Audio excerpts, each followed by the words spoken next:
എന്താണ് മുരുകൻ? ആരാണ് മുരുകൻ? നമസ്കാരം. മുരുകൻ. ഈ മുരുകൻ എന്നതിനെ കുറിച്ച് കേൾക്കുമ്പോൾ നിങ്ങളുടെ മനസ്സിൽ ആദ്യം വരുന്നൊരു ചിത്രം എന്താണ്? മുരുക ഭഗവാനെ കുറിച്ച് ചിന്തിക്കുമ്പോൾ ഇവിടെ നമ്മൾ പലപ്പോഴും ചിന്തിച്ചു കൂട്ടി വെക്കുന്നത് നമ്മുടെ പുരാണങ്ങൾ മാത്രമാണ്. പുരാണങ്ങളിലുള്ള മുരുക ഭഗവാന്റെ രൂപവും അവിടെ മയിൽ വാഹനനാണ്. മുരുക ഭഗവാനോടൊപ്പം അദ്ദേഹത്തിന് 2 ഭാര്യമാരുണ്ട്. ഈ ചിത്രങ്ങളും പിന്നെ നമ്മുടെ പഴനിമല, അതോടൊപ്പം മുരുക ക്ഷേത്രങ്ങൾ, ആ ക്ഷേത്രത്തിനകത്തിരിക്കുന്ന വേൽ പിടിച്ചിരിക്കുന്ന ഭഗവാൻ, ഈ രൂപങ്ങളെല്ലാമാണ് നമ്മുടെ മനസ്സിലേക്ക് വരുന്നത്. പക്ഷെ ഇതിൻ്റെയൊക്കെ പുറകിൽ അതീന്ദ്രിയമായ ജ്ഞാനം ഉൾക്കൊണ്ടിട്ടുണ്ട്. അത് അറിഞ്ഞുകൊണ്ട് ഭഗവാനെ സ്മരിക്കുമ്പോഴാണ് അവിടെ ആ ഭഗവാന്റെ എല്ലാ പൂർണ്ണതയും അല്ലെങ്കിൽ ഭഗവാന്റെ എല്ലാ ശക്തിയും നമ്മളിലേക്ക് ആവാഹിക്കപ്പെടുന്നത്. ഈ തിരിച്ചറിവ് നമുക്ക് ഉണ്ടാവണം. എന്താണ് മുരുകൻ? ആരാണ് മുരുകൻ? ഈ മുരുകൻ എന്ന വാക്ക് തന്നെ നമുക്ക് 3 ആയിട്ട് വിഭജിക്കാൻ പറ്റും. ഒന്ന് മു. മു എന്നാൽ മുകുന്ദൻ. മുകുന്ദൻ ആരാണ്? വിഷ്ണു. 2 രു. രു ആരാണ്? രുദ്രൻ, അതായത് ശിവ.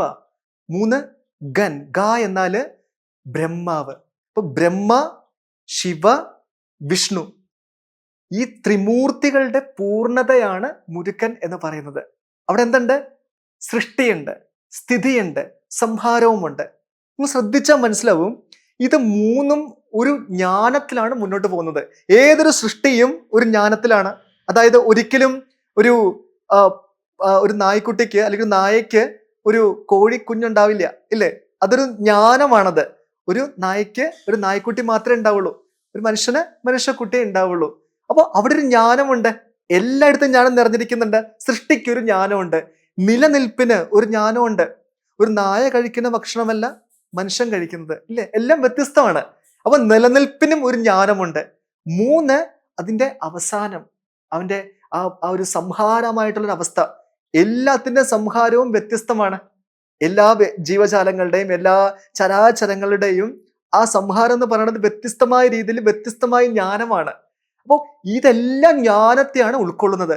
ഈ ജ്ഞാനമാണ് മുരുകൻ എന്ന് പറയുന്നത്. അതായത് ഈ സകല പ്രപഞ്ചത്തെയും സൃഷ്ടിച്ച, സംഹരിക്കുന്ന, നിലനിർത്തിക്കൊണ്ടു പോകുന്ന ആ മഹാജ്ഞാനം എന്താണോ അതാണ് മുരുകൻ. അപ്പോൾ ഈ മുരുകന്റെ ഇരിപ്പിടം എന്ന് പറയുന്ന ഒരു തലം നമ്മുടെ ഈ ശരീരത്തിലുണ്ട്. അതിന് നമ്മൾ പറയുക ആജ്ഞാചക്രം എന്നാണ്. ആജ്ഞാചക്രം എന്നാൽ നമ്മുടെ ഭ്രൂമധ്യം. നമ്മുടെ ശരീരത്തിൽ ഏറ്റവും പ്രധാനപ്പെട്ട 7 ചക്രങ്ങളുണ്ട്. ഈ 7 ചക്രങ്ങളെ നമ്മൾ ഊർജ കേന്ദ്രങ്ങൾ എന്നാണ് വിശേഷിപ്പിക്കുന്നത്. അതില് ജ്ഞാനത്തിന്റെ ഊർജ ചക്രം ഇരിക്കുന്നത് ഭ്രൂമധ്യമാണ്. അതാണ് ആജ്ഞാചക്രം.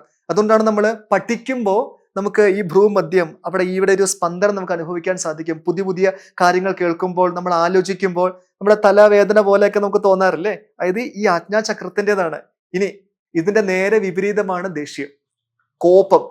കോപപ്പെടുമ്പോഴും നമ്മുടെ ആജ്ഞാചക്രം അത് അവിടെ ഒരു സ്പന്ദനം നിങ്ങൾക്ക് അനുഭവിക്കാൻ സാധിക്കും. പെട്ടെന്ന് നിങ്ങൾക്ക് തലവേദന വരും. അതായത് നമ്മുടെ ജീവിതത്തിലെ ഏറ്റവും വലിയ ശത്രു എന്ന് പറയുന്നത് കോപമാണ്, ദേഷ്യമാണ്. അതിന്റെ സംഹാരമാണ് സത്യത്തിൽ മുരുകൻ. അത് ജ്ഞാനത്തിലൂടെ മാത്രമേ സാധിക്കുകയുള്ളൂ. ഈ ജ്ഞാനം നമ്മുടെ ജീവിതത്തിൽ ഉണ്ടെങ്കിൽ, മുരുകൻ കൂടെ ഉണ്ടെങ്കിൽ നിങ്ങളുടെ ജീവിതത്തിൽ കോപം ഇല്ലാതായി മാറും.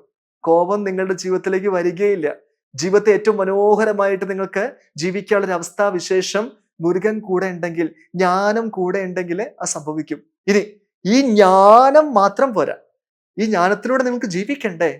അതിനാണ് നിങ്ങൾക്ക് ഒന്ന് വേണ്ടത് ക്രിയാശക്തി, കർമ്മശക്തി വേണം. ആ കർമ്മശക്തിയാണ് മുരുകന്റെ ഭാര്യമാരിൽ ഒരാളായിട്ടുള്ള ദേവയാനി. 2, ഈ കർമ്മം ചെയ്യണമെങ്കിലും ഒരു ആഗ്രഹം വേണ്ട, ഒരു ചിന്താഗതി നിങ്ങളുടെ ഉള്ളിൽ വേണ്ടേ? ഇച്ഛാശക്തി എന്ന് പറയും. ഈ ഇച്ഛാശക്തിയാണ് വല്ലി. അപ്പോൾ ഈ 2 ഭാര്യമാരും കൂടെ ഉണ്ട്. ഇച്ഛാശക്തിയും കർമ്മശക്തിയും ജ്ഞാനശക്തിയും ചേരുമ്പോൾ അവിടെ ശക്തമായ ഒരു ജീവിതത്തെ നിങ്ങൾക്ക് കെട്ടിപ്പടുക്കുവാൻ സാധിക്കും. ഇച്ഛാശക്തി ജ്ഞാനത്തോടൊപ്പം അല്ല ഉള്ളതെങ്കിൽ നിങ്ങൾ ആസക്തികളുള്ള ഒരു വ്യക്തിയായിട്ട് മാറും. ഒരുപാട് ആഗ്രഹങ്ങൾ മാത്രമുള്ള ഒരു വ്യക്തി, ഇച്ഛ മാത്രമേ കൂടെയുള്ളൂ, അവിടെ ജ്ഞാനമില്ല. ഇനി കർമ്മം മാത്രമേ നിങ്ങൾക്കുള്ളൂ. ആ കർമ്മം നിങ്ങൾ ആചരിക്കുന്നത് ആരൊക്കെയോ എന്തൊക്കെയോ പറയുന്നത് കേട്ടുകൊണ്ട് നിങ്ങൾ തോന്നിയ പാടെയാണ് ജ്ഞാനമില്ലാതെയാണ് നിങ്ങൾ കർമ്മം ചെയ്യുന്നത്. അവിടെ നിങ്ങളുടെ ജീവിതം ദുഷ്കരമായിരിക്കും.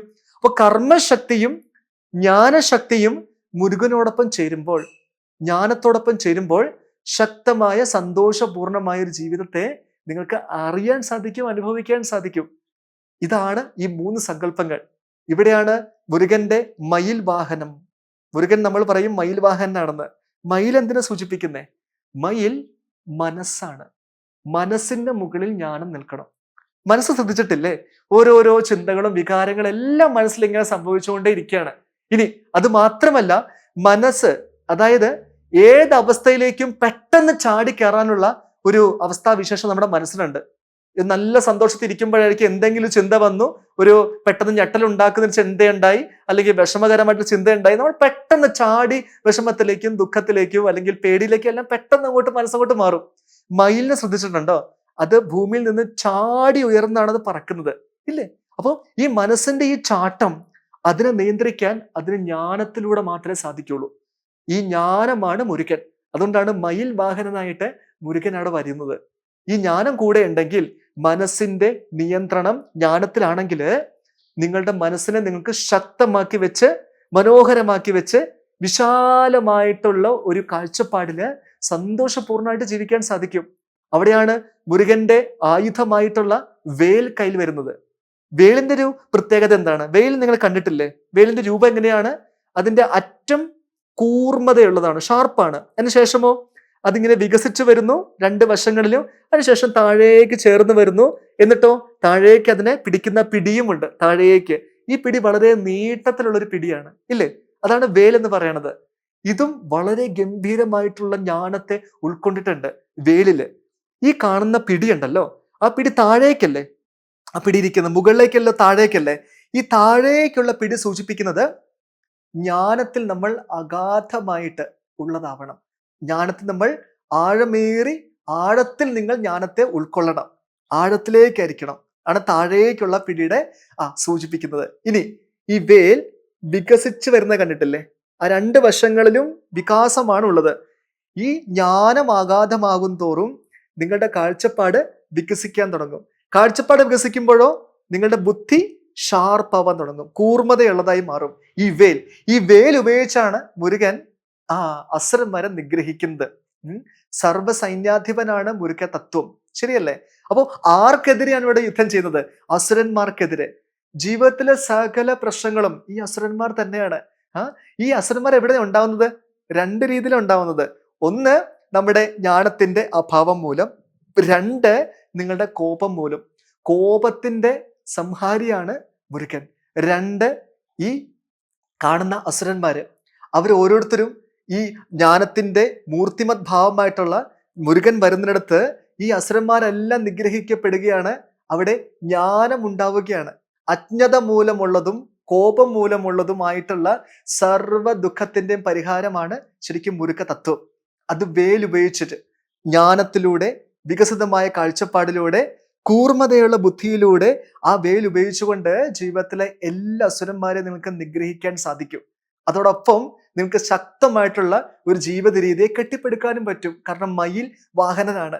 ഇനി ആ ജ്ഞാനശക്തി ഉയർന്നിരിക്കുമ്പോൾ തന്നെ നിങ്ങളുടെ കർമ്മവും നിങ്ങളുടെ ആഗ്രഹങ്ങളും ആ ജ്ഞാനത്തോടൊപ്പം ചേർന്ന് വരും. ഇപ്പൊ 2 ഭാര്യമാരുമായി. ഈ ഒരു പൂർണ്ണതയാണ് മുരുക രഹസ്യം എന്ന് പറയുന്നത്. ഈ തത്വം അറിഞ്ഞ് നിങ്ങൾ ക്ഷേത്രത്തിൽ പോയി മുരുക ഭഗവാൻ എന്ന് പ്രാർത്ഥിച്ചു നോക്കിക്കോളൂ. അവിടെ ഇരിക്കുന്ന ജ്ഞാനമാണ്. ആ ജ്ഞാനം എന്നിൽ തന്നെ ഉണ്ട്. അതെന്റെ അജ്ഞാചക്രവുമാണ്, എൻ്റെ ശിരസിന്റെ മധ്യഭാഗത്ത്. ദ സീറ്റ് ഓഫ് നോളജ് എന്നാ പറയാ, ജ്ഞാനത്തിന്റെ ഇരിപ്പിടം. ആ ഇരിപ്പിടം സിംഹാസനമാണ്. ആ സിംഹാസനത്തിൽ ആസനസ്ഥനായിരിക്കുന്നതാണ് മുരുക ഭഗവാൻ. അത് ജ്ഞാനമാണ്. ഈ ജ്ഞാനത്തിൽ വേണം നമ്മൾ ജീവിതത്തെ അറിയാൻ വേണ്ടിയിട്ട്. ഇതിന്റെ രഹസ്യമാണ് ഗുരുക്കന്മാർ നമുക്ക് പകർന്നു നൽകിയിട്ടുള്ളത്. അപ്പോ സർവ്വസൈന്യാധിപനായിട്ടുള്ള അസുരന്മാരെ നിഗ്രഹിക്കുന്ന, ജീവിതത്തിലെ വിഷമവും ദുഃഖവും പരിഭവങ്ങളും അല്ലെങ്കിൽ മറ്റ് ആസുരിക ഗുണങ്ങളും എല്ലാത്തിനും നിഗ്രഹിക്കാൻ ജീവിതത്തിൽ ജ്ഞാനം കൂടിയേ തീരൂ. ആ ജ്ഞാനത്തിൽ ഇച്ഛാശക്തിയും ക്രിയാശക്തിയും നിങ്ങൾക്കൊപ്പം തന്നെ വരും. ആ 2 ശക്തികൾക്കൊപ്പം നല്ല ആഗ്രഹങ്ങൾ, നല്ല കർമ്മങ്ങൾ, അത് ജ്ഞാനത്തിലൂടെ മാത്രമേ സാധിക്കുകയുള്ളൂ.